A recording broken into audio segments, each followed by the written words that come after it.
Pourquoi? Parce que le système n'a pas évolué. Ce système, il s'est arrêté au grand personnalité de l'islam, donc au grand calife.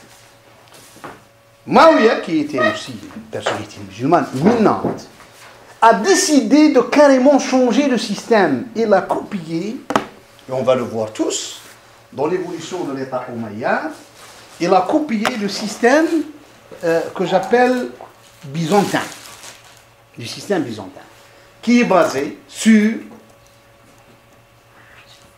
donc, d'un système de concertation à un système basé sur, donc, une famille royale, à une succession, à une monarchie. Et comme je vous ai dit, il a fait un vice de forme, je vous ai expliqué la fois passée, ce vice de forme a conduit à son fils soit à la tête, donc par un vice de forme. Quel est ce vice de forme? Comme je vous ai expliqué, il est allé à Médine, il a trouvé qu'il n'y aura plus personne qui va être contre son fils, à part certaines personnes, dont j'ai cité 4 personnes. Parmi ces 4 personnes, il a su que 2 vont abdiquer en vers son fils, ne vont pas aller loin, et que 1 ne mérite que la mort, c'est Ibn Zubayr. Par contre, il a un problème avec Hussein, celui qui aura plus de poids, l'imam Hussein, comme étant petit-fils du prophète sallallahu alayhi wa sallam et tout ça. Il lui a posé problème. Et la fin, on est allé à Karbala, et la fin de Karbala. Je vous ai expliqué la fois passée, pour que je ne revienne pas sur Karbala. On commence par l'après Karbala. Comme je vous ai dit, Yazid a été uni par les musulmans. C'est fini. En faisant Karbala, Yazid a signé son arrêt de mort, sans le vouloir. Il a signé son arrêt de mort. Et comme il a trouvé, et c'est ça les Omeyyades, ici les Bani Umayya font des bonnes lectures politiques, je le dis, des bonnes lectures politiques. Il a trouvé que même en terminant avec la famille du prophète, le problème, qui le pose? Est-ce que c'est les Égyptiens? Est-ce qu'en Irak il est un peu posé? Est-ce qu'en Arabie il est posé? Le problème est posé à Médine, à cette ville. C'est elle qui a connu, donc c'est elle qui actuellement regorge des fils et des petits-fils des compagnons, donc de cette première communauté qui vit plutôt sous la nostalgie de cette première communauté musulmane. C'est la ville de Médine. Et on est presque en 62, 63 de l'Hégire. Donc les gens sont encore vivants, les derniers des compagnons, et leurs fils et leurs petits-fils. Donc, et c'est ce sont-là qui parlent toujours de l'ancien système de la Shura. Donc cette ville aussi doit être matée. Il faut le dire, il y a eu ce qu'on appelle Waqat al-Harra. Waqat al-Harra, al-Harra c'est une grande vallée de Médine. Donc les gens de Médine, donc vous pouvez lire ça dans l'histoire, l'évolution de cette affaire de Waqat, qui s'est terminée par un massacre. Un massacre, je me pose toujours la question qui a été commandité par Yazid ben Muawiyah. Son chef à l'époque s'appelait Muslim ben Uqbat al-Murri. Muslim, fils de Uqbat al-Murri. Il a fait ça a été vraiment une catastrophe dans l'histoire de l'islam, une grande catastrophe historique. Et il y a eu beaucoup de gens, on parle de plus de 1000 personnes qui ont été tuées à Médine. Ça veut dire l'affaire, ou bien Waqat al-Harra, comme on dit, la bataille de Harra. La bataille de Harra. Cette bataille, elle a un peu mis la ville de Médine, et les premiers, donc et sa population, qui n'était que des descendants des compagnons, KO, au profit des Omeyyades. Qu'est-ce qui s'est passé aussi? Nous avons la Mecque. Ibn Zubayr, le dernier des Mohicans, le dernier parmi les 4, qui est resté, il n'est pas parti avec l'imam Hussein à Karbala. Donc Ibn Zubayr s'est autoproclamé aussi calife. En matant Médine, il a envoyé son armée sur la ville de la Mecque. Yazid, hein, je reviens, Yazid. Hein. c'est le fils de Muawiyah. Il a décidé d'envoyer. Le chef de son armée, Muslim ben Uqba al-Murri, est mort en cours de route. Il était gravement malade, il était mort en cours de route. Et sa tombe a été lapidée par les musulmans pendant longtemps. Par les musulmans. Et sunnites qui l'ont lapidé. Par les choses qu'il a fait à Médine. C'est son successeur, son adjoint, qui s'appelle Al-Hussein ibn al-Numayr al-Soukouni,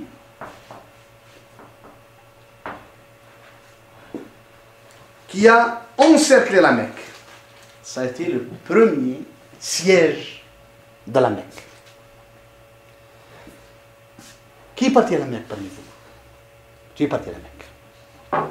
Tu vois actuellement où il y a cette grande... horrible montre.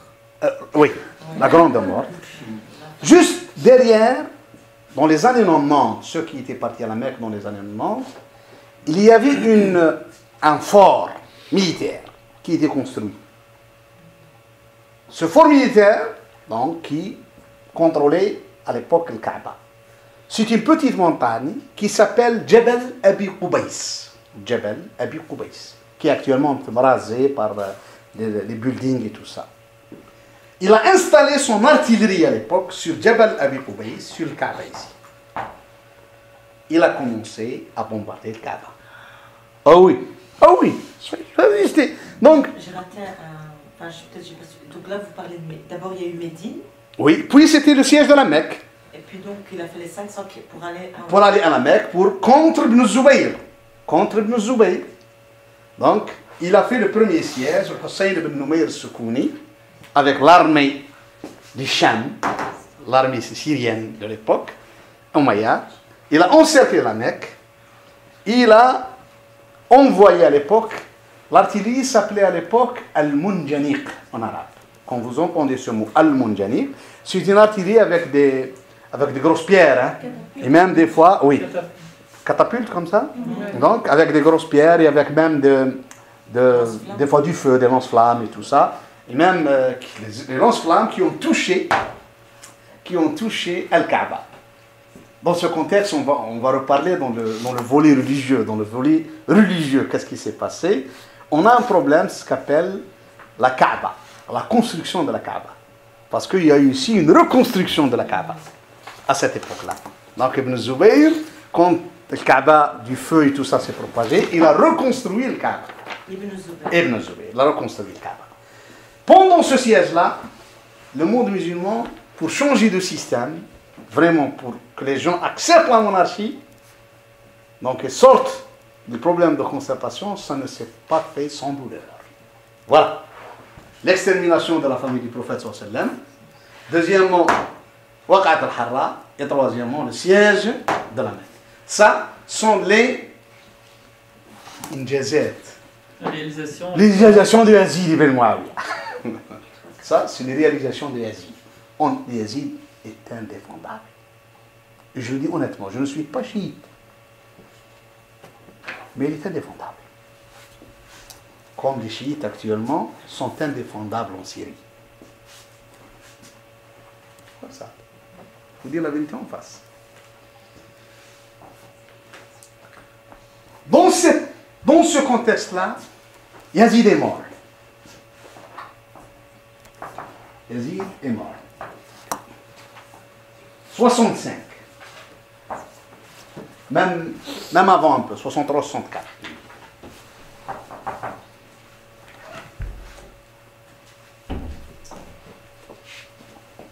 Yazid est mort dans ce contexte-là.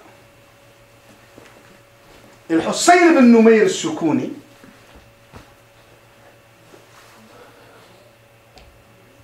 qui était le chef de l'armée à l'époque avec les principaux leaders, il a dit qu'il faut en terminer avec ça. Il a vu juste, il a dit, c'est trop. Allez, nous allons faire allégeance à Ibn Zubayr, à la Mecque. Ce Ibn Zubayr, fils de compagnon, ça je n'ai rien à dire sur lui dans ce contexte-là. Mais politiquement, elle est faible. Quand il est allé le voir pour lui faire allégeance avec tout, il lui a dit, écoute, on ne peut pas le faire ici. Tu ne peux pas rester à la Mecque. La Mecque est une province qui n'a pas de ressources pour contrôler l'État. Tu n'as rien ici. L'argent pour l'État, elle est à Damas. Tu dois partir avec nous. Ça, ce sont les chefs de chaîne. On va tous te faire allégeance et te prendre là-bas en tant que commandeur des croyants. Et tu dois diriger l'État. Il a dit, c'est là-bas où il y a l'administration. C'est là-bas où il y a des ressources du financement de l'État. Ce n'est pas ici. Ici, tu n'as rien. Tu es en train de vivre 50 ans en arrière. Ça lui paraît comme quelque chose, c'est trop beau pour être vrai. Il lui paraît comme ça. C'est trop beau pour être vrai. Il a décliné l'offre. Après un mois de négociation avec lui, le Hassan a dit, tu ne peux pas être un calife. Non. Il a dit, je me suis trompé. Tu ne peux pas être un calife. Et l'armée a décampé et elle est revenue ici. Ici, honnêtement, le monde musulman est rentré dans l'obscurité totale. Donc, après le démantèlement, et ça a eu cette période politique, elle a eu sur la religion musulmane des choses auxquelles nous sommes en train de vivre jusqu'à présent. Il y a des gens qui parlent des choses en les insinuant à l'islam qui ne sont effectivement, qui n'ont été dites que durant cette période. 65 de l'Hijr. Il faut bien noter ça. Le monde musulman, Ibn Zubayr s'est autoproclamé, donc ça c'est la califat d'Ibn Zubayr.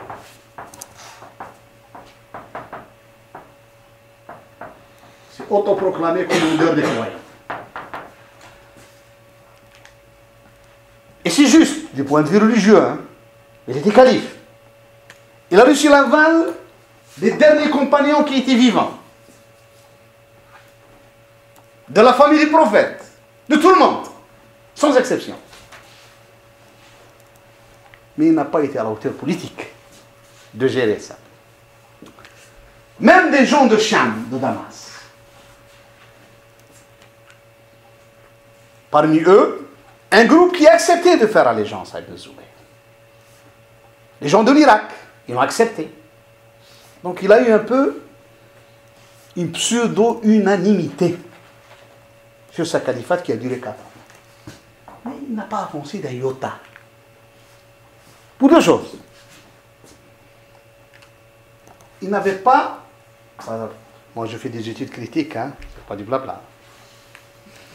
On soit clair, bien sûr. Je ne veux pas dire que tout le monde est beau, tout le monde est gentil. Il faut faire des études critiques parce qu'il y va de l'histoire et de l'évolution de l'islam. C'est pour ça qu'il y a beaucoup de choses contre. Lui-même n'était pas une personnalité rassembleur. Quelqu'un qui veut être au pouvoir, on appelle actuellement dans la langue française une personnalité charismatique. Avoir ce sens de charismatisme. De rassembler tout le monde. Et en politique, il ne faut pas faire des ennemis comme ça. Je vous donne des exemples. Le premier exemple, il a perdu l'armée du Cham, qui a fait califat, allégeance, pour rien. Même, mais il a regretté. Il a regretté ça. Quand il a su vraiment qu'ils étaient sincères pour arrêter les fusions de sang et le mettre à la tête de l'État, quand il a su que vraiment c'était une offre sincère, il a regretté toute sa vie. Jusqu'à sa mort. Avant sa mort de quelques heures, on lui a parlé de ça, il a dit. Il a regretté. Deuxième point, concernant les gens de l'Irak. Il a envoyé son frère, parce que qu'est-ce qui s'est passé? Les gens de Cham se sont entretués entre eux. En Irak, un aventurier qui s'appelle Al-Mukhtar,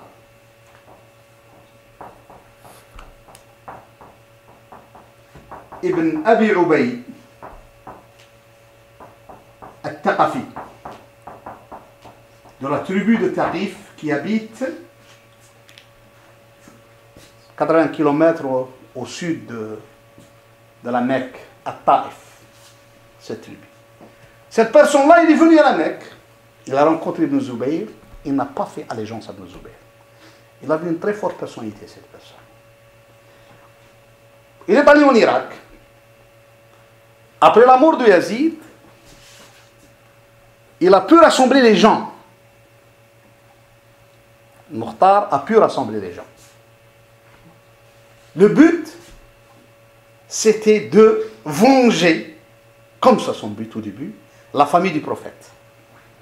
Il a décidé que toutes les personnes impliquées, de près ou de loin, dans l'assassinat de la famille du prophète, seront exterminées, tuées.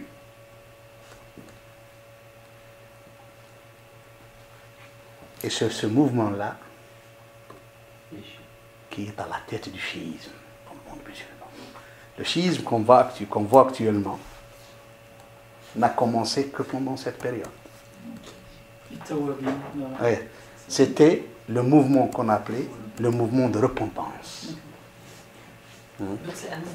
Al-Mukhtar ibn Abi Ubayd al-Thaqafi et le mouvement at-Tawwabin, le mouvement de la repentance. Ça, c'était des chiites de l'Irak, ceux qui ont écrit à l'imam Hussein de venir, comme je vous ai expliqué. C'est eux qui ont dit qu'est-ce qu'on a fait. On lui a écrit, puis on l'a laissé mourir seul avec sa famille. Il y a eu une repentance. Et ils sont allés devant sa tombe, ils ont pleuré, se sont flagellés. Et c'est là, on a eu cette interconnexion entre le Mukhtar et ce mouvement de At-Tawwabin. Ce mouvement-là, il a commencé, ça veut dire, à aussi parler de certaines choses qu'on appelle le fikriya, comme on dit, l'intellectuel. Il y a eu dans le monde musulman, pendant la période de l'Othman, certaines idées qui ont été émises par des savants juifs à l'époque. As-Saba'iyya al-Fikriya, des idées d'Ibn Saba. Parmi ces idées-là, on arrive à une idée sur l'élévation de l'imam. Comme quoi l'imam, son statut est quasi identique à la prophétie. On arrive à l'idée de Al-Mahdi. Parce que la première personne qui a annoncé dans le monde musulman le mot Mahdi, c'était le Mukhtar. Il a dit que je suis en relation avec le frère de l'imam Al-Hassan et Hussein, donc leur frère, le fils de l'imam Ali, mais sa mère n'est pas Fatima. Il s'appelle Muhammad ibn al-Hanafiya. C'est le troisième fils de l'imam Ali. Donc c'est le frère de l'imam Hassan et Hussein, mais pas de Fatima. Il est de l'imam Ali, d'une autre femme. C'est le frère. Il a autoproclamé Al-Mahdi ibn al-Hanafiya, comme ça. Il a dit, je suis en relation avec l'imam Al-Mahdi, Muhammad ibn al-Hanafiya, le frère de Hassan et Hussein. Donc c'est le mot Al-Mahdi, c'est la première fois où il émerge dans le monde musulman comme une idée. Oui. Vous avez dit, c'était de la période de l'Othman. Pendant la période de l'Othman, il y avait une personne qui a semé la zizanie. C'est un juif d'origine musulman qui s'appelle Abdullah ibn Saba. Il a donné beaucoup d'idées qui étaient dans le judaïsme, dans le pharisaïsme. Parmi elles, par exemple, je peux donner beaucoup d'idées qui sont connues jusqu'à présent. L'idée de l'Jahmiya, donc même, j'ai vu une fois sur une chaîne copte où on reprend certaines idées de l'époque de Ghaylan al-Dimashqi qui était connu dans le monde musulman. Donc certaines, j'ai vu dans une chaîne copte avec personne qui veut parler du Coran, donc il parle des mêmes idées qui ont été émises, donc dont on va voir pendant l'état Umayyad, l'évolution intellectuelle du monde musulman, ce qu'on appelle al-aqa'id, les idéologies. Donc il y avait des idées que c'était des idées qui n'étaient pas musulmanes. Et on a eu beaucoup de problèmes aussi qui ont fait beaucoup de problèmes à travers l'islam. Ici, il y avait... Ça veut dire que parmi ces idées, il y avait l'idée de l'élévation d'imam. au statut presque du prophète. Donc le chiisme a une origine. Non, je ne dis pas il a une voilà. origine. Il a copié. Il a un peu le calqué mouvement. pas mal d'idées qui ne sont pas des idées musulmanes. Au début, l'idée du chiisme, quand on va parler du chiisme, on trouve que c'était être proche de la famille du prophète, avoir des liens avec la famille, défendre cette famille. Cette famille, c'est elle, en principe, qui devra gouverner les musulmans. Ça, c'est des idées politiques. On peut être d'accord ou ne pas d'accord. Mais élever le statut de l'imam à l'infaillibilité, qui est un peu identique, donc au statut prophète, ce n'est pas une idée musulmane. Et ainsi de suite. L'infaillibilité et tout ça. Donc, ça, ce n'est pas des idées musulmanes. Ils sont rentrés par le temps. C'est pour ça que je dis, il y a beaucoup d'idées que par le temps, ils ont été adoptées par tel ou tel groupe. Même chez les salafistes, il y a des idées qui ont été adoptées qui n'ont rien à voir avec le salaf. Hein? Juste adoptées à travers l'histoire et on veut me dire, oh, c'est salaf. Oh, c'est ni salaf ni rien du tout. Hein? Ça, c'est une idée qui est de 5e, de 6e, de 3e siècle, qui n'a rien à voir avec les compagnons du prophète sallallahu alayhi wa sallam, ni avec le prophète lui-même. Et dans ce contexte-là, on va voir ce qu'on appelle la fabrication du hadith. Il y a eu beaucoup de gens qui ont fabriqué des hadiths juste pour argumenter leur position politico-juridique et tout ça. Donc on va en voir beaucoup comme ça. Hein. Donc j'arrive à ça. Cette période-là politique a joué un rôle. Il y a eu ce mouvement, dans ce que j'appelle le mouvement des repentis. Eh bien, Ibn Zubayr, au Shem, qu'est-ce qui s'est passé? Suite à sa politique, qui n'a pas pu rassembler les gens. Il a eu les Égyptiens avec lui, le Yémen, donc Al-Hijaz, que ce soit Médine, que ce soit la Mecque, tout le monde était avec lui. Il a commis 2 erreurs. La première erreur, comme je dis, il n'était pas rassembleur. Il n'a pas fait d'effort concernant Cham, Damas, concernant la famille Umayyad. Au Cham, il rassemblait les chefs politiques, les chefs militaires et des gens qui ont géré l'État. Ça fait 20 ans, temps de Muawiyah. Ils ont géré l'État avec Muawiyah, avec son fils Yazid. Il n'a fait aucun effort pour les intégrer, pour discuter, pour en parler. Eh bien, un de leurs chefs à l'époque, Ruh ben Zemba al-Judami, en arabe, il a dit, écoutez, qu'est-ce que ça veut dire ça, faire allégeance à Ibn Zubayr? Vous êtes fous? Nous sommes les gens de Shem. Nous sommes les gens de l'État. C'est nous qui doivent gouverner. S'il n'a pas voulu venir, allez, on choisira un parmi nous. Et on verra bien à la famille Umayyad. Du moment que Yazid a laissé un fils, Muawiyah, 2, qui a gouverné 40 jours. Après 40 jours, il a dit, ni mon père, ni mon grand-père n'étaient sur la bonne voie, je démissionne. Il a démissionné. On a voulu arriver à un autre fils qui s'appelle Khalid ben Muawiyah. Il a décliné. Donc cette lignée de Muawiyah, et c'est là où rentre ce qu'on appelle la punition de Allah tabaraka wa ta'ala. C'est là où il y a dans l'histoire une lecture ghaibiyya. C'est at-tafsir al-ghaibi lit-tarikh. Une lecture un peu qu'il faut voir d'un autre côté. Voilà, Muawiyah et Yazid ont tout fait pour mettre ce pouvoir en les mains de leur descendance. Le jour où ils ont tué cette famille du prophète, ils ont été punis. Le pouvoir est parti à une autre branche, pas à leur branche. C'est fini. Allah Azza wa Jalla l'a puni, il a pris ce pouvoir. Il a pris le pouvoir à une autre branche. Donc il a dit, du moment que cette branche n'a pas accepté, restons dans la famille Umayyad, mais irons vers une autre branche. Et on a choisi, à l'époque, la branche qui s'appelle la branche Marwanide, Marwan ibn al-Hakam. On a choisi cette branche. Marwan ibn al-Hakam, quand il a eu l'allégeance de tout Hacham, la première, c'est d'annexer l'Égypte, parce qu'aussi elle était riche.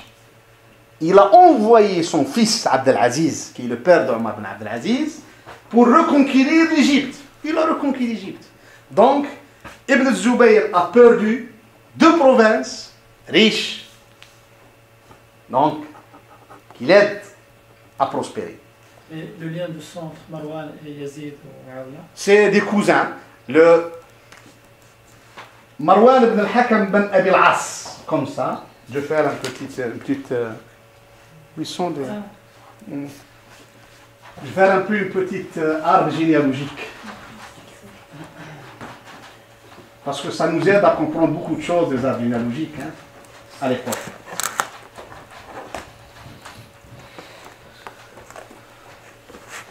À la Mecque, je ne sais pas si j'ai expliqué ça une fois, il y avait Abd Manaf. Abd Manaf. Abd Manaf a eu 4 fils. Il a eu Abd Shams, comme ça. Abd Shams. Il a eu Hashim. Il a eu Hashim. Il a eu Muttalib. Il a eu Naufal. Ça, c'est les fils de Abd Manaf. Hashim, c'est Abd al-Muttalib. C'est Abdullah. C'est le prophète sallallahu alayhi wa sallam. C'est Abdullah, Abu Talib, c'est l'imam Ali. Ça, c'est leur branche. La branche d'Abd Shams, c'est Umayya. Et Umayya a donné aussi à une dizaine d'enfants. Parmi eux, Harb. Harb, comme ça il s'appelle. Harb ibn Umayya. Et L'As. Et Abi L'As. Abi L'As a donné à Al-Hakam. Il a donné à Affan. Affan, c'est le père de Uthman, 3e calife. Et Al-Hakam, donc c'est son oncle, il a donné naissance à Marwan. Vous avez bien compris? Donc, Harb a donné naissance à Abu Sufyan, qui a donné à Muawiyah, Yazid. Vous avez un peu. Donc, ces familles-là, tous, se rencontrent ici, à Abd Manaf. Ils sont cousins. Il y a des liens de sang. C'est pour ça, quand les Romains ont dit faites-nous des Arabes de la Mecque devant nous pour les questionner sur le prophète, il a posé la question qui le plus parmi vous, le plus riche, c'est Abu Sufyan qui s'est présenté. Il a dit c'est moi. Parce qu'il n'y avait aucune autre personne des Bani Abd Manaf hormis lui. Il a dit c'est moi. Il était leur chef. Il a dit c'est toi. Leur chef, il a dit c'est mon cousin. Il a dit mon grand-père et son grand-père sont frères. Donc c'est les deux. Abd Shams et Hashim, ils sont frères de père et de mère. Hein. Ils ont le même père et la même mère. Donc ils ne sont pas loin. C'est pour ça, eux, malgré tous ces problèmes, ils avaient des liens du sang. Ils se marient entre eux, hein, malgré le problème. Hein. Les Bani Hashim donnaient beaucoup de leurs filles à les Omeyyades et vice-versa. Donc la relation entre les deux, c'était normal. Donc ils se donnaient. Donc ça, c'était ici l'imam Ali. Ici aussi, Al-Abbas, dont on va avoir la famille abbasside. Donc, on est dans ce temps. Donc, les gens de Cham ont décidé juste de changer de lignée, de garder la famille Omeyyade, mais de changer de lignée, au lieu de la lignée de Harb, vers la lignée donc, de Abu al-As, Marwan, donc de Al-Hakam, vers Marwan. Comme il n'y a plus, dans celle de Uthman, on n'avait pas quelqu'un qui pourrait prétendre à être calife. Donc, on a décidé de faire allégeance à Marwan ibn al-Hakam, qui a donné son fils Abd al-Malik, qui était après lui. 9 mois après, Marwan est mort, c'est Abd al-Malik qui a pris les rênes.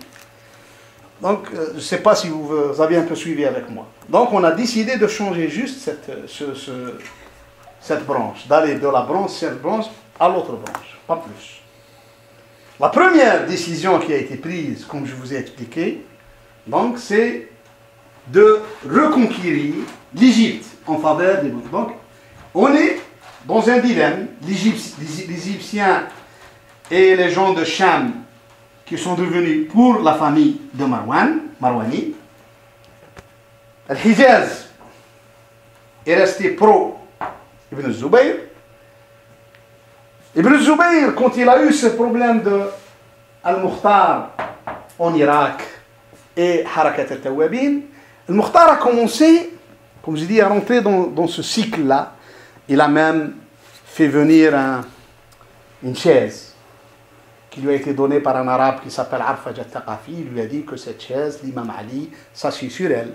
Donc il a commencé à la faire sortir pendant ces guerres et dire aux gens que cette chaise est parmi vous, comme le Coran en parle dans Surat al-Baqarah. Il a dit At-tabutu fihi sakinatun min rabbikum wa baqiyatun mimma taraka alu Musa wa alu Haruna tahmiluhu al-malaika. Il a dit cette chaise, c'est comme chez les enfants d'Israël, les fils d'Israël, le tabout. Donc, et c'est là où je vous ai dit, il y a eu beaucoup de divagations, beaucoup de choses qui sont rentrées dans les dogmes, dans les dogmes qui n'ont rien à voir avec le dogme. Allah Azza wa Jal ne va pas nous poser la question sur eux, mais il y a beaucoup de gens qui croient qu'Allah va leur poser la question sur eux. Quand on rentre dans nos temples, les questions sont claires et nettes. Quelqu'un m'a dit l'imam Mahdi, je dis écoute l'imam Mahdi, Allah Azza wa Jal ne va pas me questionner sur l'imam Mahdi, en toute honnêteté. Je vais questionner sur le prophète sallam, sur le Coran al-Karim, sur l'Anbiya, sur vraiment ce que le Coran a décidé. Je ne trouve pas ton imam Mahdi dans le Coran. Ni parmi des hadiths où le prophète me demande de bien croire à lui et qu'Allah va me questionner sur lui. C'est l'imam Mahdi, s'il existe, c'est quelque chose qu'on appelle alama min alamat as-sa'a. C'est juste un signe. Moi je crois qu'il y aura sa'a. J'en suis sûr et persuadé. Ça, j'en suis sûr et persuadé. Autre chose, ça ne m'intéresse pas. Alors, toi, tu vis pour une chose il y a beaucoup de gens qui passent beaucoup de leur temps à attendre. Il y a une personne qui a passé des années à la Mecque, je ne sais pas si je vous ai parlé, à attendre que l'imam Mahdi arrive, parce que Salat al-Fajr, comme disent dans certains hadiths, où il se fera allégeance entre le maqam et le bayt. Il y a une personne qui a dormi 17 ans ou 18 ans de sa vie, donc il n'a rien fait. Je dis, mais Allah ne t'a pas chargé d'attendre l'imam al-Mahdi, tu n'es pas le comité d'accueil, mais tu es fou toi, tu es complètement fou, tu es des vagues. Tu n'es pas chargé, Allah Azza wa Jalla ne t'a pas demandé de faire ça. Le comité d'accueil, l'imam Mahdi, si vraiment il vient, quand il viendra, quand Allah décide qu'il sorte et qu'il vient. Et ça s'arrête là. On n'est pas chargé de l'attendre. Je ne sais pas comment les gens vous comprennent. Il a passé 17 ans de sa vie jusqu'à où il est devenu un peu félin. Et les Saoudiens ont décidé de l'expulser vers l'Algérie. Ça, c'est une vraie histoire d'une personne en Algérie. Hein. Il n'a rien fait à la Mecque. Même pas aller dans les universités apprendre quelque chose. Même pas apprendre le fiqh. Il a passé son temps. Mais tu es complètement fou. Donc ça, il y a des gens, c'est pour ça, il faut... Non, je dis ça parce que juste pour dire aux gens, écoutez, moi honnêtement, hein, le discours religieux, des fois, il me fait peur. J'ai peur du discours religieux. Parce qu'il est trop instrumentalisé. Hein. C'est pour ça que quand j'ai dit aux étudiants, non, soyons des musulmans, faisons nos prières, mais attention, le discours religieux peut être instrumentalisé, on ne sait pas où on va après. Donc, et c'est là, cette période a été très dure dans mon histoire de l'islam. Parce que c'est là où on a commencé à instrumentaliser la religion musulmane, le musulman plus qu'il en faut, donc, à essayer de l'utiliser et tout ça. Donc, Ibn Zubayr, il a mal géré ça. Il a envoyé son frère. Son frère, Mus'ab ibn Zubayr. En arrivant là-bas, il a fait la guerre au groupe de Mukhtar, il a même tué Mukhtar. On a accusé à l'époque Mukhtar d'être hérétique. Donc, d'être un hérétique, ainsi de suite. Alors qu'on a oublié, ça, je viens à cette... Pour moi, Mukhtar avait un seul but. C'est quelqu'un qu'Allah Azza wa Jalla a voulu qu'il vienne. Ça, c'est mon idée. C'était une sorte de vengeance divine contre les gens de l'Irak qui ont tué la famille du prophète. C'est pour ça qu'il a fait ça. Et c'était son seul but. Quand il a terminé avec les assassins de la famille, tous, hein, sans exception, on dirait qu'il les a, quelqu'un comme il chasse. Il a fait la chasse. Toute personne qui était impliquée, de près ou de loin, il a été tué. Parce que, qu'est-ce qui s'est passé? Les gens ont commencé à parler. Les langues se sont déliées. Voilà, il était avec nous. Il a fait. C'est lui qui a... toute personne qui était impliquée. Il est allé. Même les chefs, hein, parmi eux Omar Ben Saad, Shabr Ben Jawshan, les gens dont je parlais, il les a fait venir une fois chez lui. Il a fait un dîner de poisson. Et vous savez que le poisson, quand il est un peu salé, après avoir bien mangé le poisson et tout ça, de l'eau. Et c'était un peu pas loin du Tigre, hein, pas loin comme on dit, du fleuve. Ah, nous allons... Ah, elle a dit non, pas question de boire. Pourquoi? Et la famille du prophète, pourquoi vous ne lui avez pas laissé boire?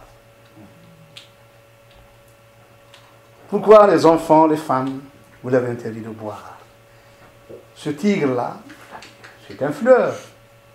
Tout le monde y boit, y compris les animaux. L'hyène vient s'abreuvoir. Alors que l'Arabie était pleine de hyènes, hein, des bats. On a en Arabie d'hyènes. Les hyènes viennent boire. On ne l'a pas interdit. Mais cette famille du prophète, vous lui avez interdit. On n'allait pas voir. Ils sont morts dans un état de déshydratation. Vous n'allez pas voir. Donc, pour moi, c'est une personne, juste son but était de manger. Et c'est une personne forte. Hein? Quand il n'avait pas d'autre projet, c'est là où il a fait comme quand il a terminé cette mission, comme voilà, il y a la chaise, il y a ça. Il n'avait pas de projet, il a commencé à dire, parce qu'il a vu Ibn Zubayr. Il n'était pas content sur Ibn Zubayr. Pour lui, il ne voit pas les Omeyyades. Lui, il sait qu'il ne veut pas qu'il ne peut pas être calife, il n'est pas de Quraysh. Mais il aurait voulu qu'il venge. Il a vengé la famille du prophète, et comme il n'avait pas de projet, donc ça a commencé à dire n'importe quoi. Voilà, celui qui rapporte n'importe quel, comme qu'on soit, disons, hadith, soit j'ai entendu l'imam Ali, ou choses comme ça, pour lui c'est vrai. Il est rentré dans Metehet, comme ça s'appelle. Quelqu'un qui rentre dans des labyrinthes, il n'arrive pas à sortir. Ça, c'est le mortar, l'affaire de mortar. Oui. C'est quand même un peu paradoxal en fait. Enfin, c'est la vérité, mais ça a l'air paradoxal après un tel acte. Oui, c'est ça. Il n'avait pas de projet. Parce que ici, les Omeyyades ont pris, comme je dis, ont repris l'Égypte et donc la région de Cham, c'était la Syrie, la Palestine et un peu de la Jordanie et tout ça. Elle a été reprise. L'Irak. Et Ibn Zubayr, la première erreur, c'est de mal gérer cette affaire. Il n'a pas essayé de recontacter le Mukhtar, de voir des solutions. Donc, la deuxième erreur, c'était de faire un problème avec les compagnons, avec la famille du prophète sallallahu alayhi wa sallam. Comme il a entendu que le Mukhtar a parlé sur Ibn al-Hanafiya comme étant le Mahdi, il a commencé à avoir des problèmes à faire des problèmes avec Ibn al-Hanafiya, qui était à la Mecque. C'était donc le frère de l'imam. Et c'est ici Ibn Abbas, qui est le cousin de l'imam Hussein, d'Ibn Hanafiya. Il a dit, écoute Ibn Zubayr, arrête. Donc il a dit que, on lui a dit donc le Mukhtar, il a dit, je ne dis rien sur le Mukhtar. Le Mukhtar nous a vengés, ça s'arrête là. Donc je ne dis rien sur lui. Allez, il a dit, essaye de, comment on dit, maudit le Mukhtar, l'Ann le Mukhtar. Il a dit, je ne le maudirai pas, il nous a vengés. Il a vengé ma famille, il a vengé notre famille. Donc, il y a eu des problèmes, donc Ibn Zubayr n'a pas pu vraiment gérer cette crise, ni en Irak avec le Mukhtar, ni avec la famille du prophète. Et elle a pesé lourd dans sa réflexion politique. Elle a pesé lourd. C'est pour ça, malgré l'allégeance qui lui a été faite par les compagnons, par tous, il a mal géré politiquement. La gérance politique, elle est importante. Hein. Des fois, maintenant, tu as une victoire militaire. On va la voir dans l'histoire de l'islam. Mais quand tu gères politiquement, tu n'arrives pas à gérer cette victoire. C'est la défaite. Parce que tu n'arrives pas à gérer. Toujours, il faut savoir gérer quelque chose politiquement. Tu peux avoir beaucoup de choses, mais si tu n'as pas une bonne gérance politique de l'évolution des choses, tu finiras par perdre. Et Ibn Zubayr a perdu la famille du prophète ici, pour un problème de rien du tout. Aussi, il n'a pas bien géré cette crise. Il a envoyé son frère.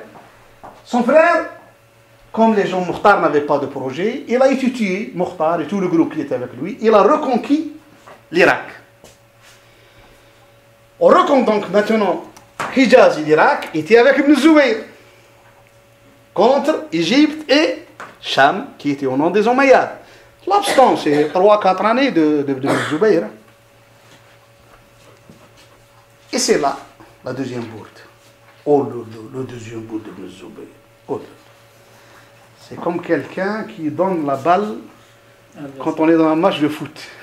Un défenseur donne la balle à un attaquant. Ou bien marque contre son camp volontairement.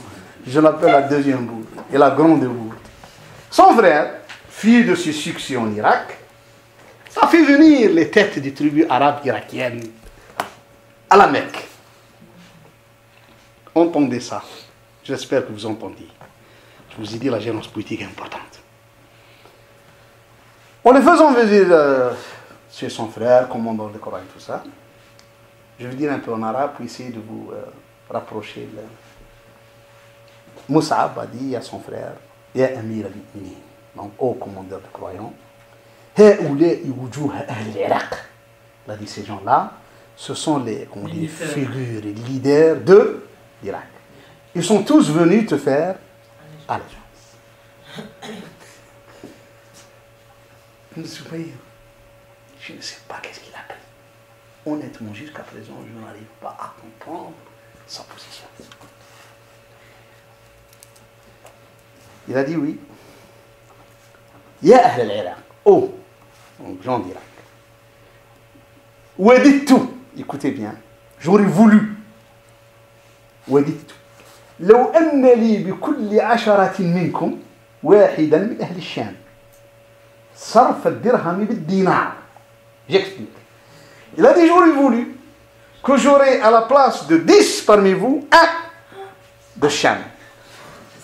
Sarf al-dirham bil-dinar. Ça veut dire sarf al-dirham bil-dinar. Le dirham qui était sassanide face au dinar qui était byzantin, 10 dirhams valent 1 dinar.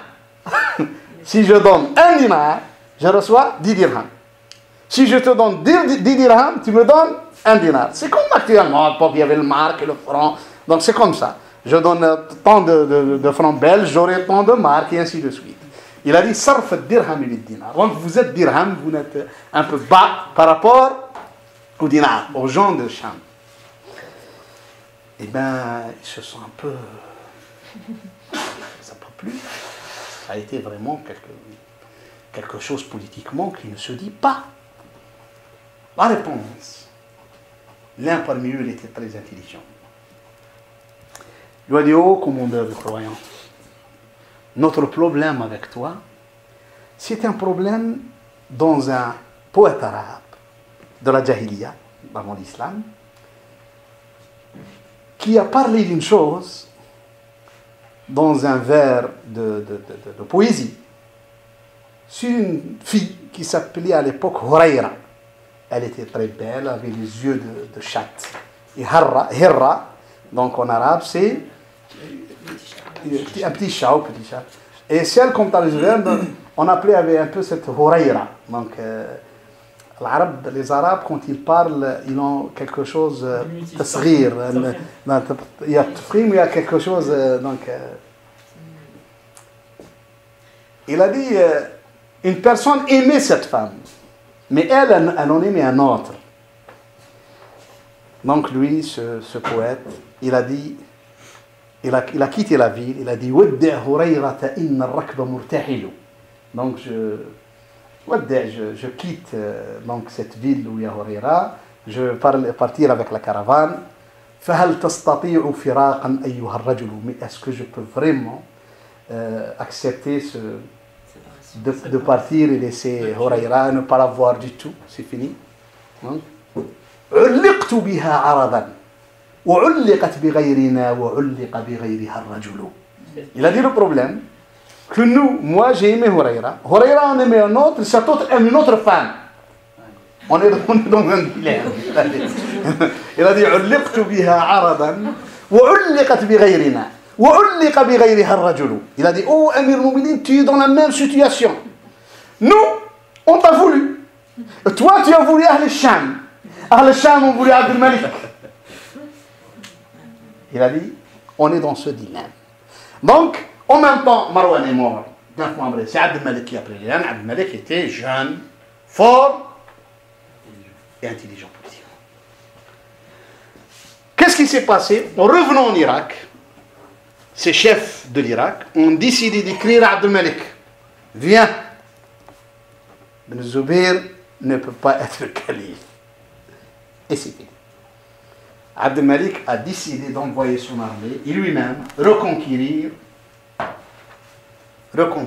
l'Irak.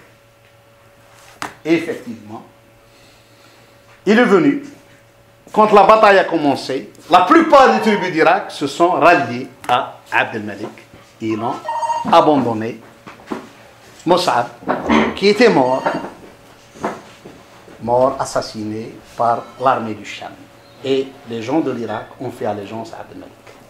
Ici, on a maintenant le croissant musulman de l'Irak vers la Syrie, la Palestine, jusqu'à l'Égypte, Omeyyade.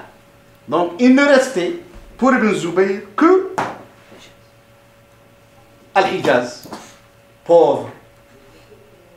Sa richesse de Hijaz, c'est qu'il a la Mecque et Médine, les deux villes saintes de l'islam. S'il n'y avait pas ces deux villes saintes, c'était une région aride à l'époque, ce n'est pas actuellement l'Arabie Saoudite avec son pétrole et tout ça. Avant, c'était une région aride qui ne vivait que grâce au pèlerinage, aux gens qui viennent pour faire le pèlerinage. Donc, à part ça, il n'y a rien. Et Abd al-Malik a décidé de reconquérir les deux grandes villes. Il a décidé de reconquérir ces deux. La première ville, Médine, elle a été reconquise facilement. Facile. L'armée du Sham, en arrivant au port de Médine, le gouverneur d'Ibn Zubayr a quitté Médine. Il a su qu'il n'a pas les moyens militaires de faire face. Eh bien, Médine est tombée aux mains des Omeyyades. Il reste la Mecque.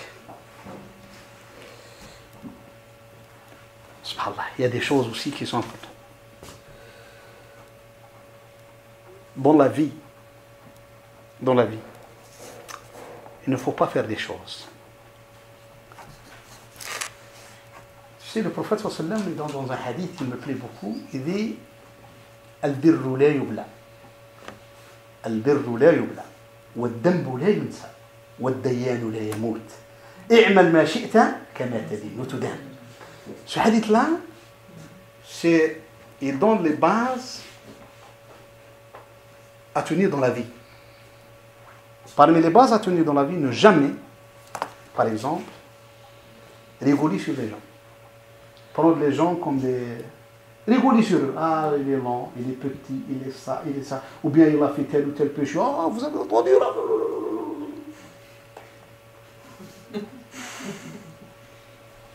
Tout ce que tu fais sur les gens, tu pourras en tomber le faire. Tu pourras le faire. Pensez. Allah Azza wa Jalla, ça veut dire Yebtalik. Abd al-Malik, le jour où Yazid a envoyé son armée encercler la Mecque, il a tiré sur le Kaaba, il était le premier à dire non, il ne faut pas, comment et tout ça. il n'a pas dit que Allah nous préserve de ça. C'est ça qu'il faut dire. Si vous entendez, si quelqu'un a fait quelque chose, et quelque chose qui n'est pas bien et tout ça, n'essayez pas de dire que Allah Azza wa Jal, ya'afina, nous préserve de tomber dans ce monde. Qu'Allah ya'afina. Que nous ne serons pas aussi dans le même pétrin. Parce qu'on ne sait pas pourquoi les gens. Donc, et Abd al-Malik, il a un chef militaire. Ce chef militaire qui s'appelle Al-Hajjaj ibn Yusuf, dont vous entendez beaucoup parler. Al-Hajjaj ibn Yusuf, originaire de Taqif, de Taïf.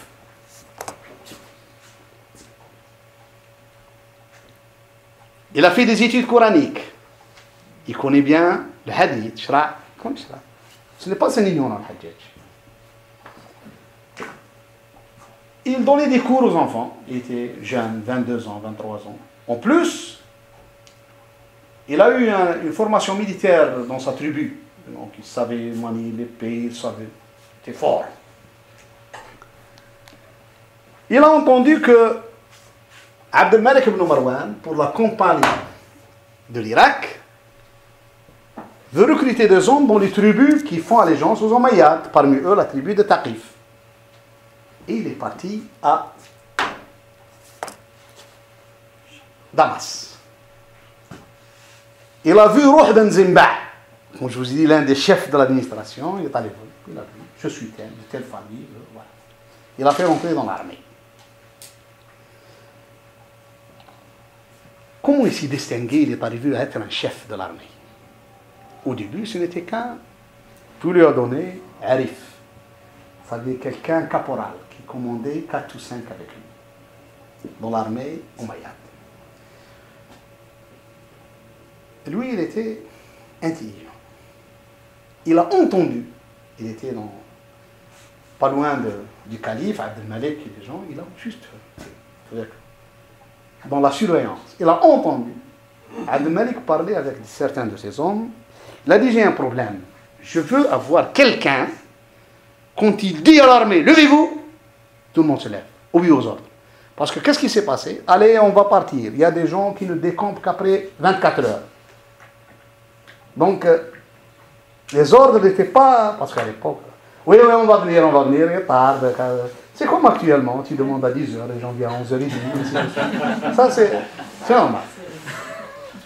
Je veux, il a dit ça. Il a fait parvenir par une autre voie, pas celle de Ruh ben Zimba al-Judani, par une autre voie omeyyade, que dit au commandeur croyant qu'il me donne l'ordre, il va voir.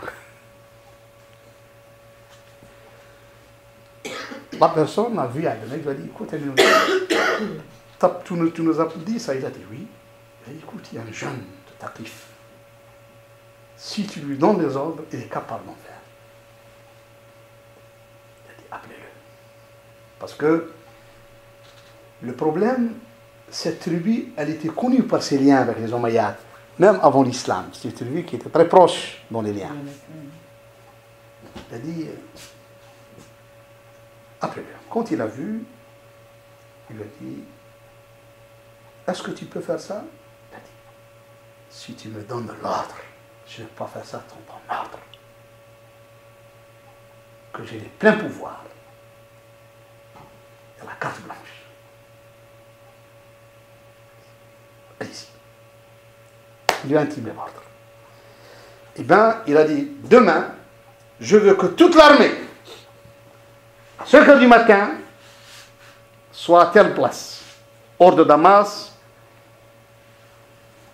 La plupart sont venus, parce qu'il y a des gens qui connaissent qu'il n'est pas facile, sauf un groupe appartenant à la personne qui a intercédé avec lui, très proche de ce Ruh ben Zimba al-Judani. Puis il dit encore, ils ont dormi. Lui, il est passé, ils sont tous dans leur tente. Il a dit, quoi les tentes? Brûle les tentes. Tout le monde. Oh, tu fais ça? Il a dit, ni Ruh ben Zimba, ni rien du tout. Ici, je suis patron. Sinon, tu vas voir. Ruh ben Zimba est allé voir Abd al-Malik. Il lui a dit, voilà, il a fait des problèmes avec mes hommes et tout ça. On l'a appelé. Qu'est-ce qu'il a dit, Rabbi? Il a dit, oh, Roh ben Zimba, quelques tentes qui te seront remboursées par Amir al-Mu'minin et ça s'arrête là. Mais l'armée doit être à temps. Et c'est là où il a pris le commandement. C'était une personne intelligente, politiquement. Et il est rentré comme étant la personne bras droit de la famille marouanide. Et c'est lui qui leur a, comme on dit, assoit le pouvoir. Le pouvoir d'Abd al-Malik, de son fils Walid, n'a été que sur les gens que Hajjaj a tués. Il en a tué beaucoup de gens. Il avait l'épée facile. Il en a tué beaucoup de gens. Il est venu voir, après la conquête de l'Irak, il est venu voir Abd al-Malik. Il lui a dit, envoie-moi à la Mecque pour la reconquérir. Je me suis vu que j'ai pris un mouton et je l'ai égorgé. Et, on dit, après l'égorgement, Les habillés. les habiller.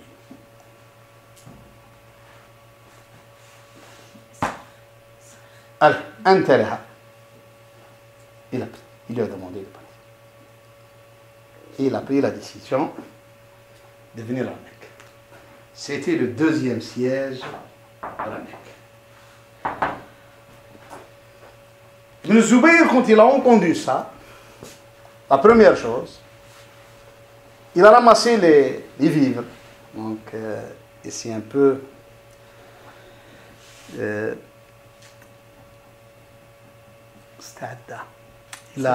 il s'est préparé au siège. Il savait que ça va être dur et long. Il n'avait pas de ressources. L'autre, il a mis les sièges.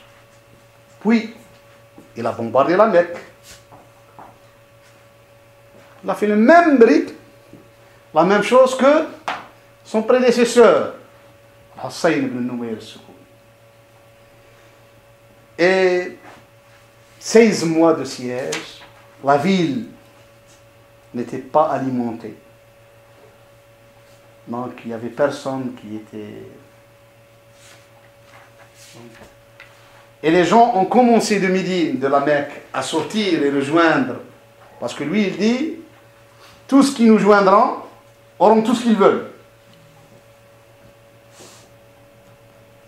Et en dernier lieu, il y avait avec Ibn Zubayr qu'une poignée, quand il a su que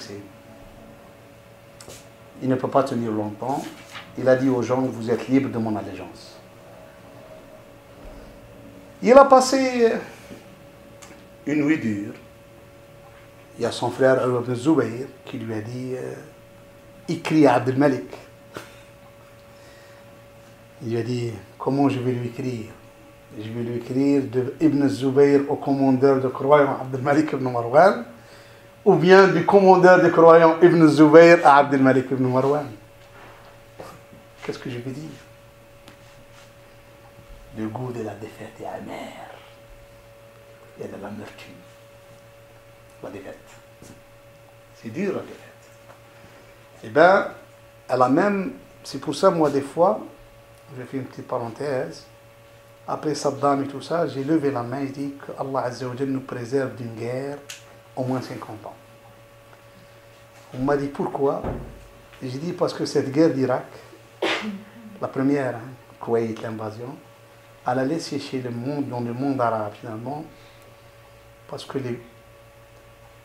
la défaite elle a des conséquences psychologiques pendant longtemps. Comme celle de 67. La défaite de 67 a eu des conséquences psychologiques. C'est dur, les défaites. C'est pour ça que quelqu'un qui fait la guerre sans se préparer, sans avoir une vision, sans rien du tout, juste... Les conséquences psychologiques sur l'état des peuples et tout ça sont très dangereux. Donc, Ibn Zubayr, en voyant qu'il n'avait pas de plan B, il n'avait pas d'armée, il n'avait rien. Juste quelques... Et la décision est venue de Damas qu'il faut en terminer avec le siège. Il faut rentrer à la Mecque. La prise de la Mecque. Quand il a su vraiment, parce que 2 ou 3 jours avant, c'était avant les jours de l'Hajj. Quand il y a eu le jour de l'Hajj, Ibn Omar, qui était un compagnon, il était vieux, il est venu faire le Hajj. Il a envoyé un Hajjaj. Il lui a dit, laisse-nous faire tawaf. Il ne faut pas envoyer tes catapultes, comme on dit. Il ne faut pas envoyer ça. Laisse les gens faire le Hajj ou le manasik. Et donc ces manasik, c'était un peu... C'est les premières manasik dans l'histoire de l'islam qu'on voit les drapeaux. Le groupe d'Ibn Zubayr, le groupe d'Abd al-Malik ibn Marwan, ça c'était à Mina, les Kharijites, les Khawarij, donc l'école Kharijite, excommunion, des gens qui, à l'époque c'était Najda bin Amir al-Hanafi, et le groupe de Muhammad ibn al-Hanafiya. On avait 4 drapeaux dans l'histoire de l'islam. Donc c'était un peu, chacun ne reconnaît pas la légitimité de l'autre. Ibn al-Hanafiya ne reconnaît ni celui-là ni celui-là. Celui-là c'est un Kharijite, il ne connaît personne. Donc personne ne connaît l'autre. Donc on était Amina, c'était un peu une trêve, d'une façon indirecte. Les gens, on peut faire le pèlerinage suite à la demande d'Ibn Omar. Abdullah ibn Omar était vieux, il a demandé, il a dit à Al-Hajjaj, laisse les gens faire le pèlerinage, il ne faut pas les bombarder, des choses comme ça. Et le pèlerinage a été fait. Après l'accomplissement du pèlerinage et les Hajjis commençaient à débarquer chez eux, donc Al-Hajjaj a dit, nous allons revenir à la guerre. Je demande à tout le monde, à tous les Hajjis qu'ils partent. Donc c'est fini, je vous ai donné le temps, je dois poursuivre ma guerre. Et la décision est venue de rentrer à la Mecque. Quand Ibn Zubayr a senti que tous les préparatifs convergeaient vers la rentrée de la Mecque par pas mal de... Donc par cette région, la région nord, la région sud, la région est, la région ouest, donc par toutes les régions, que l'armée était très forte des Omeyyades, elle est arrivée à 20 000 hommes alors que Ibn Zubayr n'en possède que 200 ou 300 à l'époque qui peuvent défendre avec lui. Tout ça, il a fait une réunion de ses amis, il leur a demandé tous d'aller demander l'aman. Comment on dit l'aman? Oui. Ça, en arabe, ça veut dire demander l'aman. Donc tu demandes qu'on ne te tue pas, on peut te rendre. Donc ceux qui ont quitté Ibn Zubayr durant la nuit, ils ont rejoint le camp en demandant l'aman. À part quelques personnes qui lui sont restées fidèles, à leur tête le fils de Safwan al-Jumahi, donc le petit-fils de Umayya ibn Khalaf. C'est Abdullah ibn Safwan ibn Umayya ibn Khalaf al-Jumahi. Donc qui est resté avec Ibn Zubayr, qui est mort avec lui, c'est un de ses plus proches collaborateurs qui est resté avec lui. Donc il est mort avec lui. Par contre, ses enfants, Hamza et Zubayr, ainsi que son frère Urwa, tous ont demandé l'aman, ils sont partis chez eux. Et lui, il a dit de partir. Il y a eu aussi, comment on dit, un mashhad, qu'on appelle une image dans l'histoire. Cette image, elle est toujours répétée souvent dans le monde musulman. Il est allé voir sa mère, qui a eu 100 ans, qui était une compagnonne du prophète sallam, la fille d'Abu Bakr as-Siddiq, Asma. Il lui a posé la question. Il a su que c'est fini, la guerre est terminée, qu'il sera tué. Donc, elle lui a dit, écoute, ça fait 2 ou 3 ans que tu mènes cette bataille, et maintenant, tu n'as rien à regretter. Il a dit, non, il a dit, je ne regrette rien, mais j'ai peur d'une chose, il a dit, que je serai tué, et que l'armée Umayyad va, le Mutla, va prendre ma tête et tout ça, et elle va circuler avec Mutla. Ça, c'est, je ne veux pas. Sa réponse, il a dit, écoute, quand on tue le mouton, ils ne sont rien dans les habillages. On l'a égorgé maintenant. Quand on le déshabille, est-ce qu'ils sentent quelque chose? Donc ça, c'est phrase qui est reconnue au ma dans Rochette, il a des salkhiha. Donc tu l'as déshabillé, donc c'est fini. Le mal est fait, tu l'as tué. Le mal est fait, donc ça ne veut pas dire en lui faisant le mal, c'est en l'égorgeant, mais quand tu commences à le déshabiller, ça n'a rien, le mal est fait.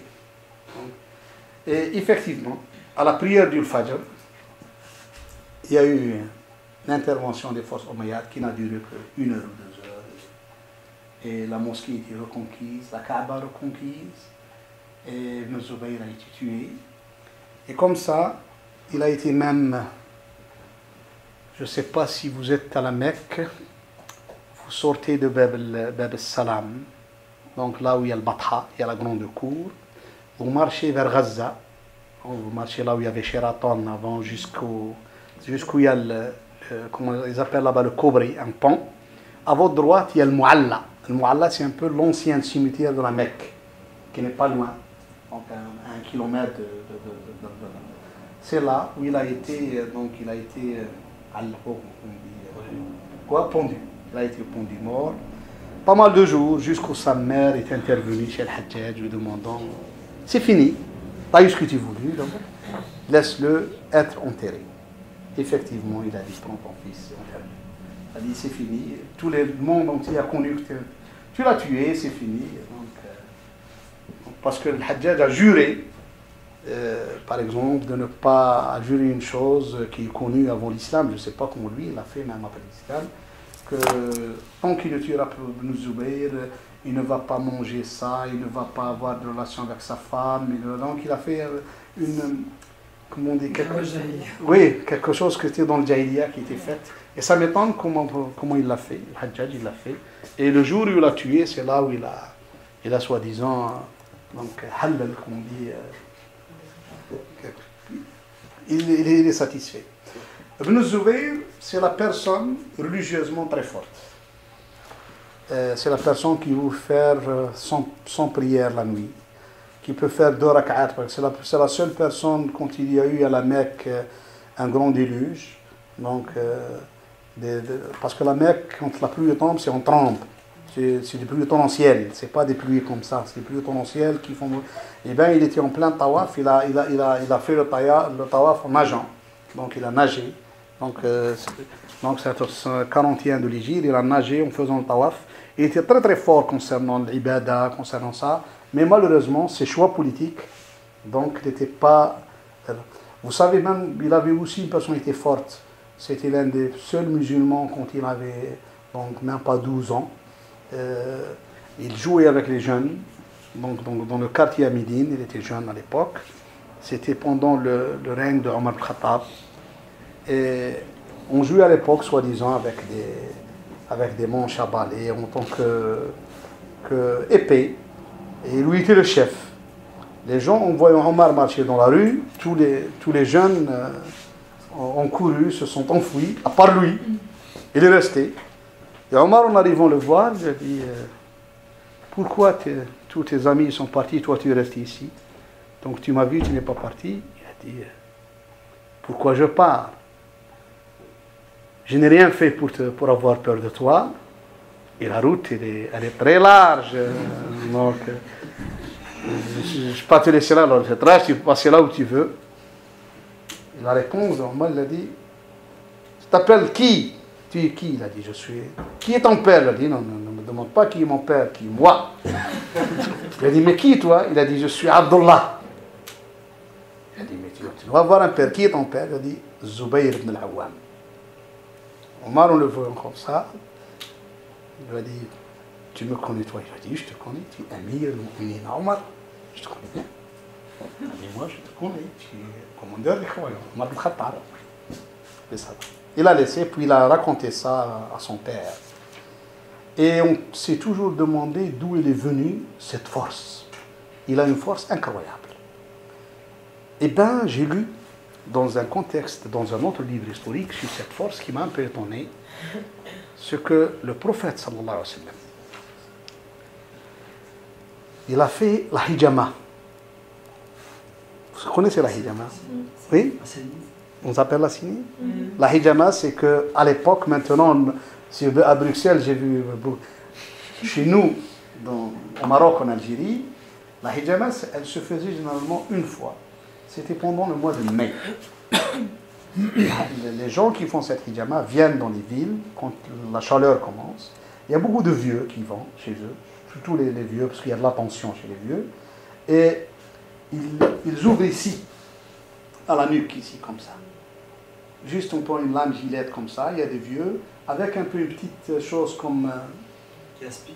Oui, qui aspire. Puis il aspire un peu du sang, comme ça, donc de la personne. Puis il met... Et ça, on dit qu'il y a hajjam. Les vieux, à l'époque, on leur a posé la question. Moi, je posais la question à des vieux que je connaissais bien. C'était en 75, 76. Il m'a dit, ma tête n'est plus lourde. Quand je fais le hijama, je me sens léger. Je me souviens, un vieux, il m'a dit ça. Il m'a dit, ma tête n'est pas lourde, bien. Et elle se faisait, tu trouves des vieux qui faisaient ça. Nous, ça nous étonnait. Donc ça nous étonnait, on ne la connaît pas. Mais quand on voit le hadith, où le prophète sallallahu alayhi wa sallam a dit, parmi les choses qui rentrent dans la médecine, shartat mihjam, sharbat asalin, ou sharbat mihjamin, ou kiyatin binar. Donc sharbat asal, c'est un sirop. Shartat mihjam, tu peux la faire maintenant juste avec... parce que moi, je me demande quelle est... J'ai à la Croix-Rouge et je fais une transfusion, donc un don de sang. Donc c'est idem. Je trouve que nos frères ici commencent à faire ici sur le dos. Il y a d'autres qui font ici dans, comment dire, rakba, partout. Ça m'étonne ça aussi. Mais je le vois souvent ici à Bruxelles. Hein. Et j'en ai entendu beaucoup de frères qui font ça. Donc je ne sais pas comment ils font, pourquoi ils font, ça je ne sais pas. Mais ça c'est le hijama. On a dit que le prophète sallallahu alayhi wa sallam a fait le hijama, il la faisait ici le prophète sallallahu alayhi wa sallam. Quand il a eu le sang du prophète, il a eu ce sang, le prophète lui a dit, l'a appelé, il a dit, écoute, mets ça, ce sang, où personne ne peut le voir. Mets-le dans un lieu, donc vraiment, on ne peut pas y arriver. C'est du sang prophétique. Et lui, il était jeune, 9 ans, 10 ans. Pourquoi il venait lui chez le prophète? Parce que Aïcha, la femme du prophète, était sa tante maternelle. Et comme elle n'avait pas d'enfant, il était considéré comme son fils. Même le prophète l'appelait une fois, Ya Abdullah. Donc elle le prenait comme étant son fils. Donc il venait souvent, il connaît bien le prophète, il venait souvent à la maison du prophète, c'était sa tante. Donc quand il venait comme ça, il est parti, puis il est revenu, le prophète a dit, où tu l'as mis? Il a dit, je l'ai mis là où personne ne peut avoir. Le prophète lui a dit, tu l'as bu? لعلك شربته. Le prophète lui a dit. Donc le prophète il connaît. C'est la prophétie, hein, c'est pas du blabla. Le prophète envoie quelqu'un, il sait ce qui se passe. Et bien ici le prophète a lancé une phrase très importante. Il a dit, oh Ibn Zubayr, waylun laka min an-nas. Il a dit, tu auras beaucoup de problèmes avec les gens. Et les gens auront beaucoup de problèmes avec toi. Parce que Hadith al-Anbiya, quand tu penses, c'est pour ça, il y a des choses, c'est pour ça que je vous ai dit concernant Hussein. Ibn Omar a eu une bonne vision. Il lui a dit, vous ne serez jamais, vous deux, ni toi ni ton frère. Pourquoi? Il a dit, parce que vous êtes des gènes prophétiques. Donc vous êtes des gènes du prophète sallallahu alayhi wa sallam. Il a dit, vous ne pouvez pas être, parce que le prophète a choisi l'akhira, il choisit, donc c'est pour ça qu'on dit, Sayyida Shabab, Ahl al-Jannah. Le prophète a été clair, il a choisi l'au-delà, il n'a pas choisi la vie d'ici-bas. Donc le prophète, en voyant la personne prendre quelque chose, donc de l'eau, du sang du prophète et le boire, il lui a dit ça, waylun laka min an-nas wa waylun lin-nas minka. Donc c'est des choses qu'il faut bien. La personne, du point de vue religieux, on n'a rien à dire. Et c'est là, on se pose toujours la question, c'est une réflexion que je suis en train de faire, et de vous la demander de faire tous, hein, vous êtes libres, c'est juste une réflexion. Est-ce que une personne religieuse est automatiquement, je dis Je ne dis pas qu'il n'est pas, mais je pose la question. Est-ce qu'il est automatiquement capable d'être à la tête de l'État? Ça, c'est une question que je me la pose. Et je suis formel à dire que non. Une personne religieuse peut, si l'on a les moyens intellectuels et tout ça, être à la tête de l'État. Mais ça ne veut pas dire que juste qu'il a le caractère religieux, qu'il a des sciences de religion, peut être... Ça un peu parce qu'ici on termine pour recommencer avec l'État omeyyade, deuxième volet, l'État d'Abd al-Malik. Mais avant, Inch'Allah, la prochaine étape, on va parler de l'évolution pendant cette période dans le domaine culturel, religieux et tout ça. Donc, dans d'autres, ce qu'on a fait avec les compagnons, ce qu'il y a eu comme projet dans le domaine religieux et le domaine culturel et tout ça dans le monde musulman. C'est pour ça que je termine avec cette réflexion que je vous demande de faire. Est-ce qu'une personne qui a des connaissances de la religion musulmane, un prédicateur, ça, parce que nous, actuellement, dans le monde musulman, on croit tous, des fois, qu'on vote pour un parti islamique, qu'on vote pour un mouvement islamique, et on croit juste que c'est un islamiste à la tête, donc il peut nous bien guider, nous bien gérer la vie politique. Est-ce que oui ou non?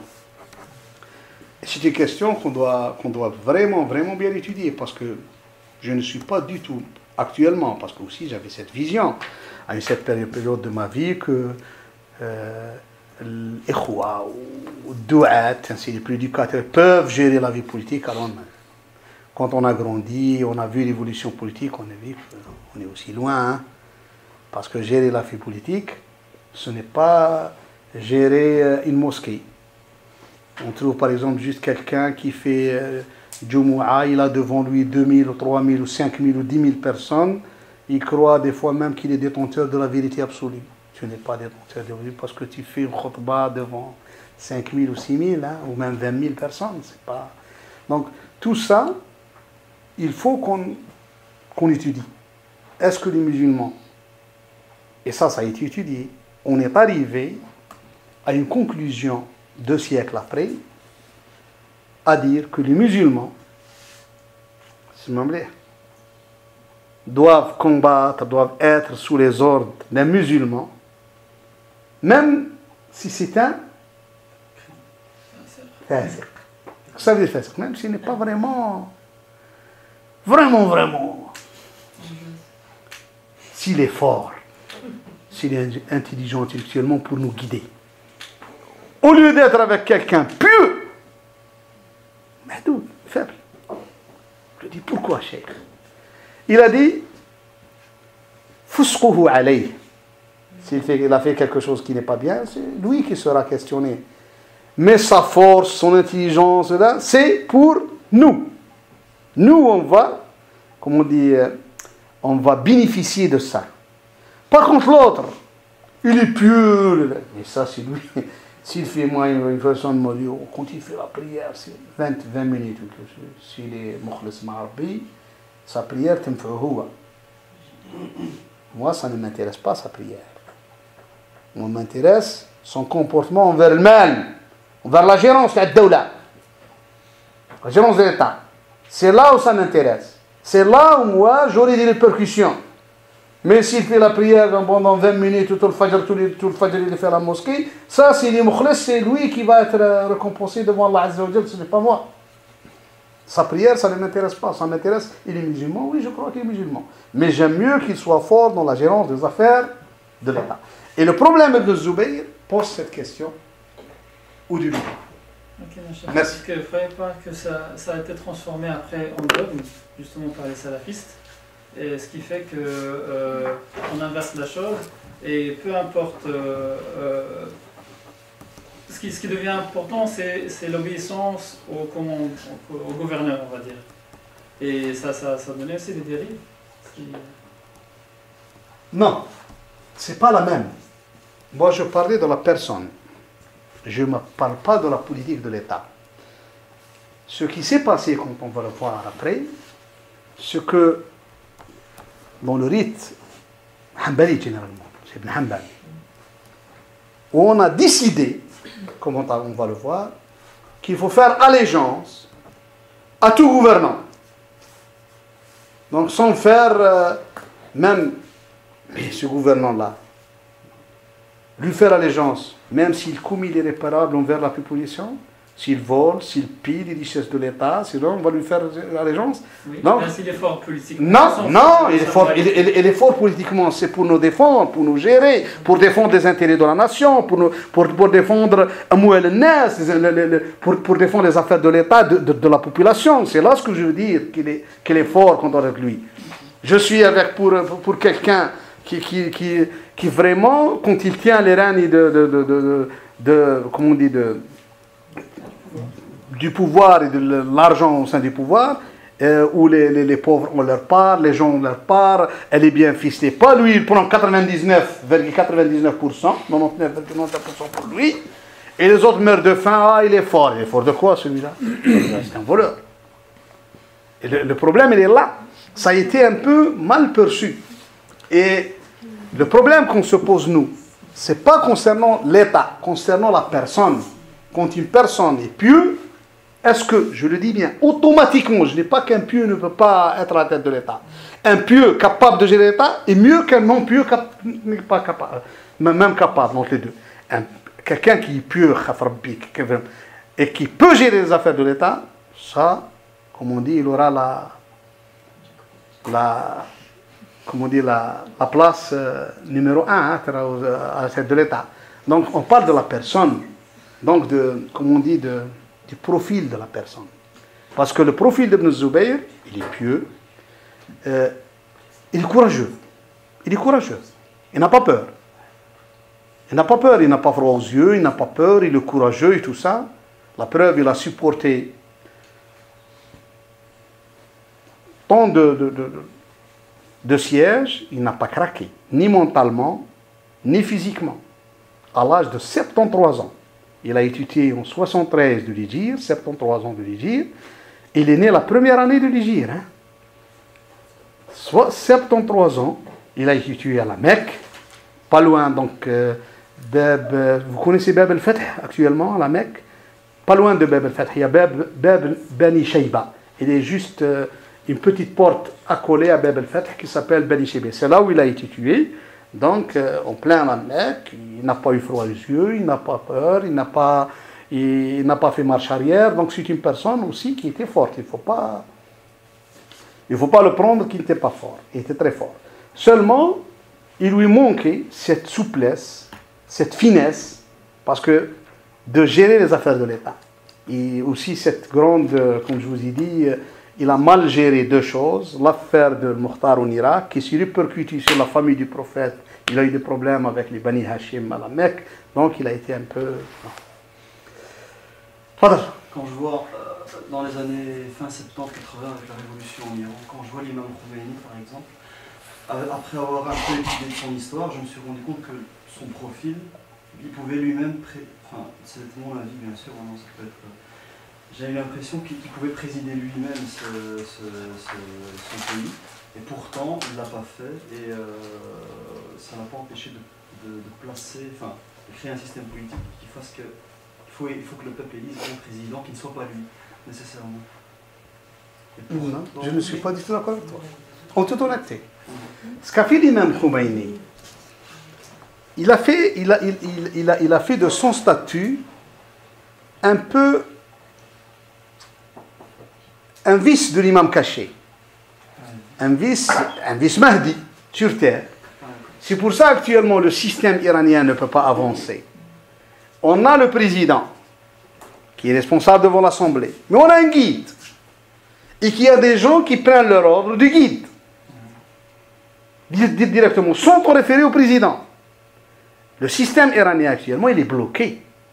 Il y a même des marajers dont j'en suis convaincu, je ne veux pas entrer dans les problèmes de l'Iran, mais j'en suis convaincu qu'il y a des marajers chiites qui disent que oui, mais tu n'es pas l'imam Mahdi.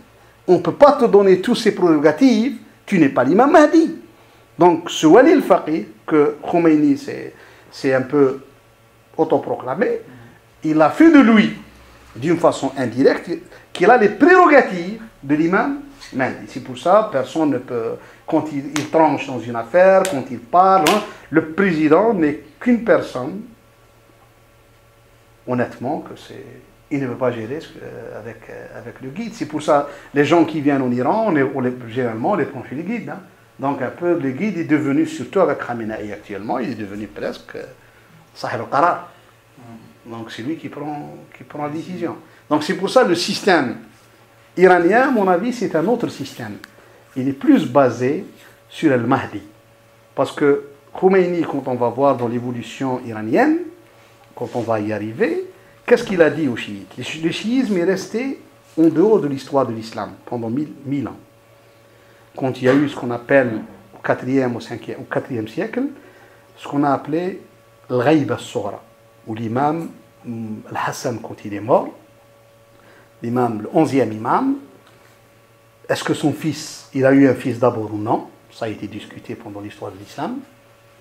Est-ce qu'il a eu un fils ou non? Est-ce que ce fils, il est mort ou non?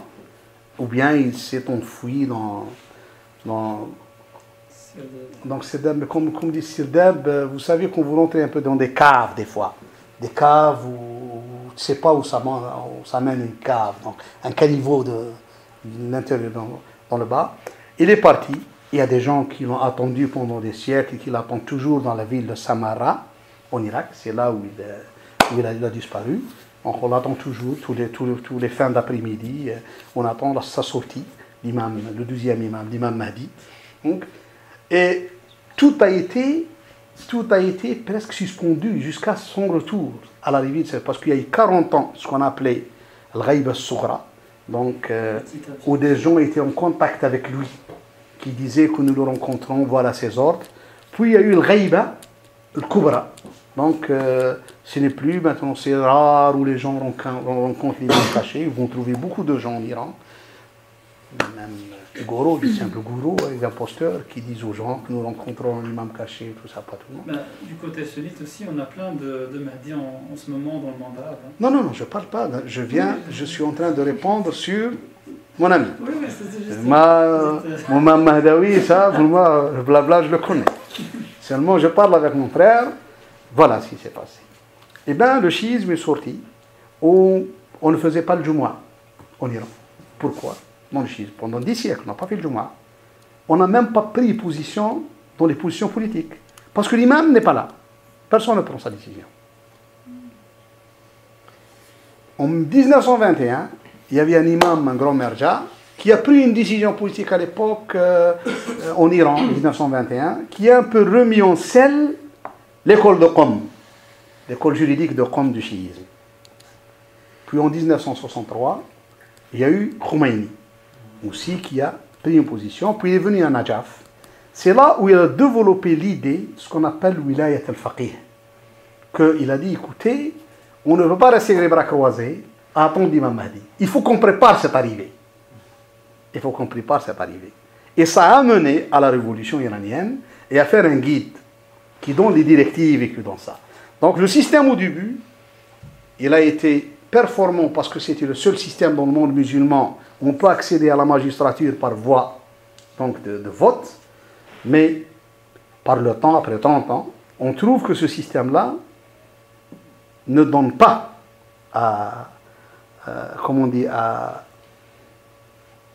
au président, donc au pouvoir exécutif, des prérogatives par rapport au guide.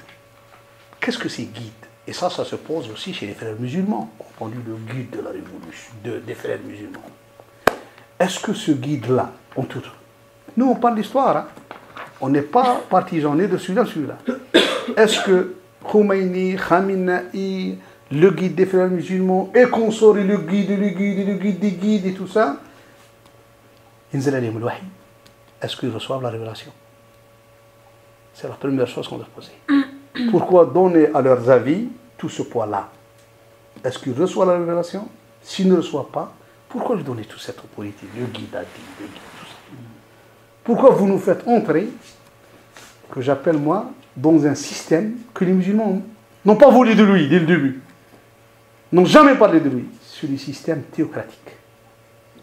Dès qu'on parle de problème, même chez les frères musulmans, je dis attention, attention, je dis à une personne que je connais bien, attention, président Morsi, Aguid Badi, qui dit à Morsi, c'est le peuple égyptien a choisi le président.